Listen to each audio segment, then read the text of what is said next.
Cuando hice el video de cómo ver Ghost in the Shell, únicamente puse el orden y no hablé de su trama, principalmente porque en ese momento, además de no tener completamente clara la profundidad de la película, sentí que nada de lo que dijera le haría justicia a la maravillosa obra que había visto plasmada y que incluso mucha gente fuera del ámbito del anime la considera una de las mejores películas de ciencia ficción de la historia, influenciando incluso a Hollywood para sus películas de The Matrix. Ahora que viene el live action, me dieron ganas de hablar sobre su trama, puesto que ya les doy el spoiler de que se trata de mi película anime favorita, pues no simplemente es una historia de ciencia ficción, sino que habla de lo que concebimos en nuestras mentes como identidad, como alma, llamándolo Ghost. Y también porque ya no solo yo, sino muchos otros adeptos al film, tenemos la preocupación palpitante por la nueva versión de la obra. Y bueno, ¿por qué estoy tan seguro de que la película no tendrá el mensaje principal de la obra original? Porque está siendo dirigida a un mercado comercial que no la está buscando, sino que están trayendo la obra a ellos. Lo cual por supuesto no es del todo malo, pero poner una historia con una carga psicológica tan alta no le va a hacer gracia a la gente que quiera ir a pasar un rato al cine, con las claras excepciones de quien descubra algo más en la película si es que se diera el milagro de que plasmaran su profundidad. En este video quiero analizar ciertos puntos que la película quiso plasmar de forma no tan directa, pero que le dan esa magia por la que la apreciamos como lo que es, una de las más grandes películas animadas de culto. Primero que nada, el título. El título es una explicación metafórica de toda la película. El ghost o fantasma se refiere a la existencia mental y shell o cascarón se refiere a la existencia física.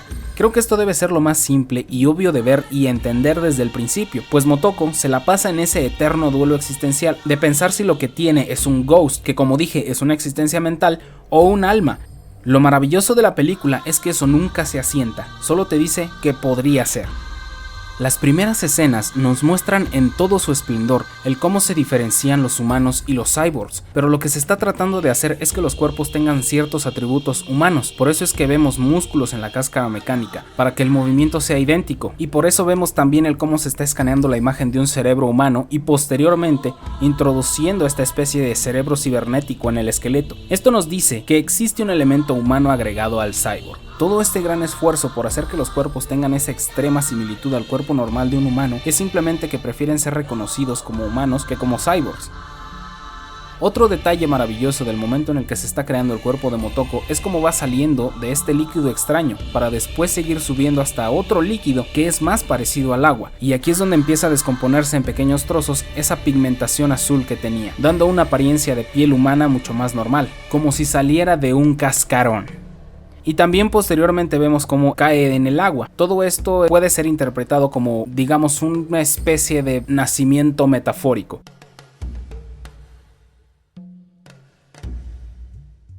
Después de esto, hay una escena donde Motoko se levanta de la cama y vemos una ventana por la que se puede ver la ciudad de día, pero su cuarto está en una oscuridad obscena. Y lo extraño es que incluso se viste y se va en esa completa oscuridad, sin encender luces, televisión o música. Pues bien, esto nos está diciendo que ella no es una humana con personalidad o emociones, sino que ese lugar de donde la vemos salir es más como un lugar exclusivamente para descansar, sin ningún otro propósito, algo como un simple contenedor para guardar un producto. Después está la conversación sobre armas que sostienen Motoko y Togusa. Esta conversación nos dice claramente qué piensa cada uno de sí mismos, pues Togusa dice que le gusta la practicidad y naturalidad de su revólver, y Motoko prefiere la pistola automática. Aquí claramente podemos ver a Togusa como el revólver y a Motoko como la pistola automática, teniendo que verse siempre como un sistema perfecto. Posteriormente hay una escena donde se está interrogando a un hombre, al basurero del principio. Bueno, en realidad le están diciendo que todo lo que es y lo que sabe es una mentira, insertada en su mente por los criminales que lo usaban. En esta escena podemos ver a Motoko afuera, viendo al interrogatorio del hombre, pero se nos presenta una perspectiva desde donde vemos como si Motoko en realidad estuviera mirando fijamente su reflejo. En este momento es cuando se nos está diciendo que Motoko está dudando de qué es realmente ella, cuál es la verdad y qué es mentira. Aquí hay un diálogo que dice que tanto los recuerdos artificiales como los reales son simple información, así que cualquiera de los dos pueden ser percibidos como realidad absoluta. Entonces, ¿cuál es la realidad y qué es mentira? René Descartes decía que la realidad absoluta no existía y que solo existía en la forma en la que la percibimos, pues nuestros propios sentidos nos engañan, ya que los sentidos se presentan como la principal fuente de conocimiento. Descartes se dio cuenta de que sus propios sentidos lo engañaban. Cuando se introduce un palo en el agua y parece doblado o quebrado, o los objetos parecen deformarse o duplicarse cuando adquieren cierta velocidad o inercia, por ende, se debe asimilar a lo falso y poner en duda todo conocimiento resultante de la percepción. El punto es que la mente humana puede ser fácilmente engañada. Los sentimientos pueden ser fácilmente manipulables, tienen errores, y viendo esto, Motoko piensa que por lo que ella es un ser perfecto, ahora tiene una posible justificación para su existencia, el hecho de que los humanos no lo sean y la hayan creado como algo perfecto.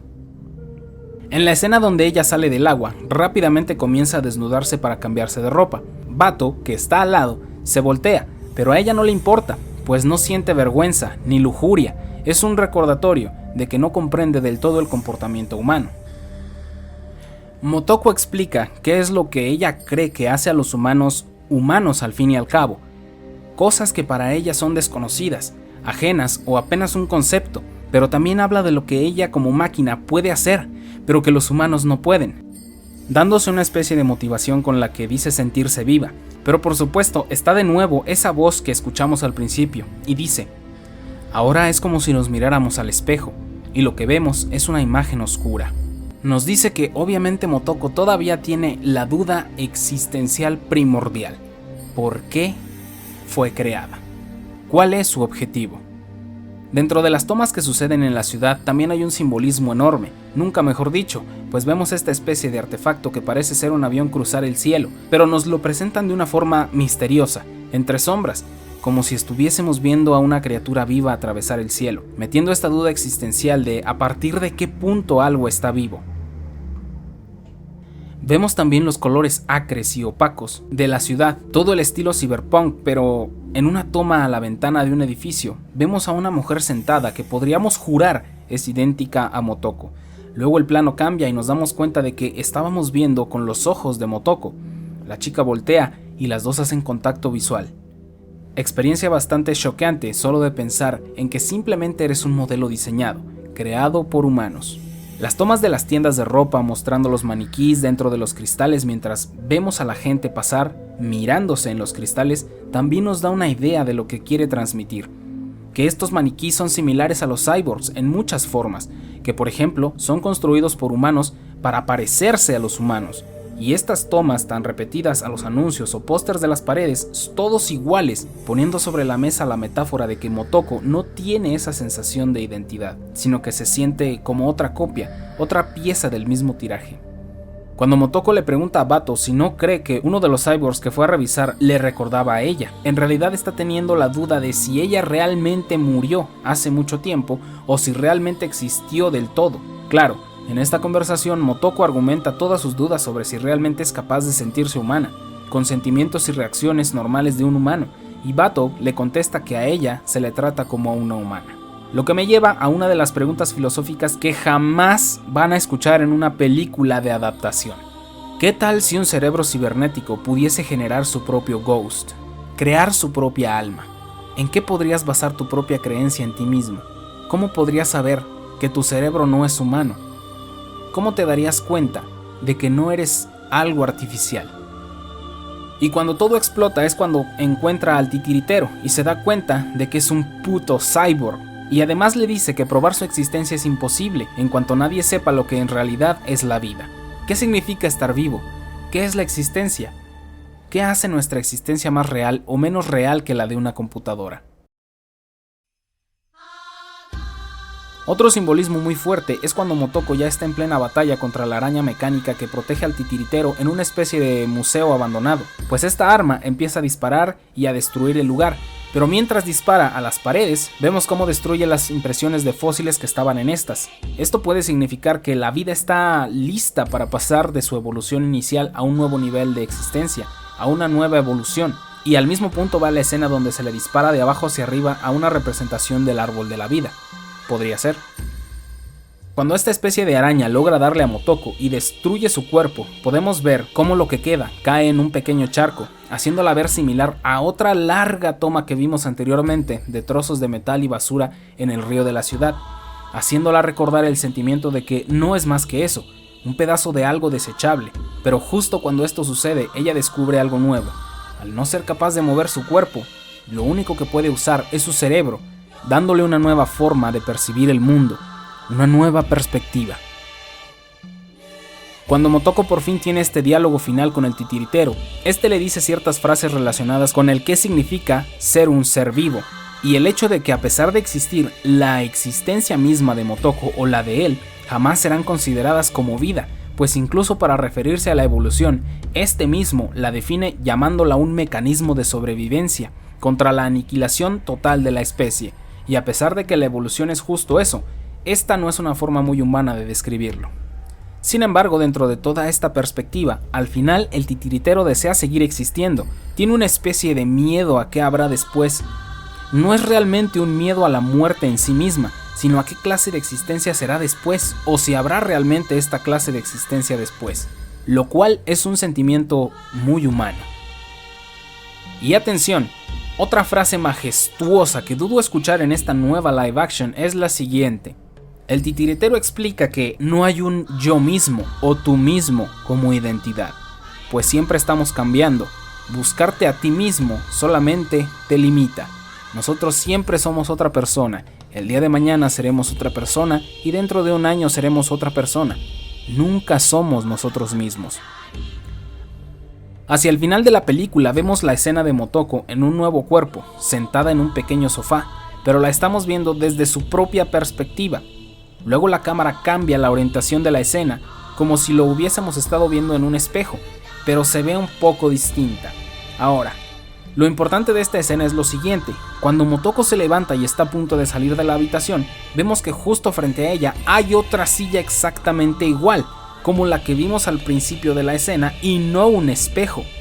Entonces, si al frente estaba esta silla y la vimos desde ambas perspectivas, esto podría significar que vimos a dos Motokos en dos diferentes sillas. ¿Qué puede significar esto? Bueno, posiblemente y solo posiblemente, este ya no sea el mundo que vimos al inicio y durante toda la película, sino que es un nivel de existencia más alto, ese del que se habló en lugar de la muerte. Posiblemente, posiblemente no. Ya para terminar, al final Motoko menciona que la red es vasta e infinita, casi como toda la película, como la existencia en sí misma. Y bueno, son demasiadas cosas, lo sé. Si no estás tan interesado en el tema, entiendo que parezca muy aburrido, también lo sé. Pero ese es justo el punto, que a veces hay que abrir un poco más los ojos para disfrutar de cosas que no están plenamente frente a nosotros. Disfrutar descubriéndolas ya es algo completamente personal. De nuevo, pienso que sería el logro cinematográfico más grande el poder transmitir todo esto y que nosotros lo disfrutásemos en la nueva adaptación. Pero es que no puedo evitar dudar con todo mi ser que la película nueva no nos dé más de un 1% de todo esto. Y ni hablar de que sea por falta de tiempo, pues les estoy hablando de una película que ya lo hizo en 1 hora y 23 minutos. 1 hora y 23 minutos. Y bueno, espero les haya gustado y nos vemos en otro Lo que la gente no entiende de. Sayonara.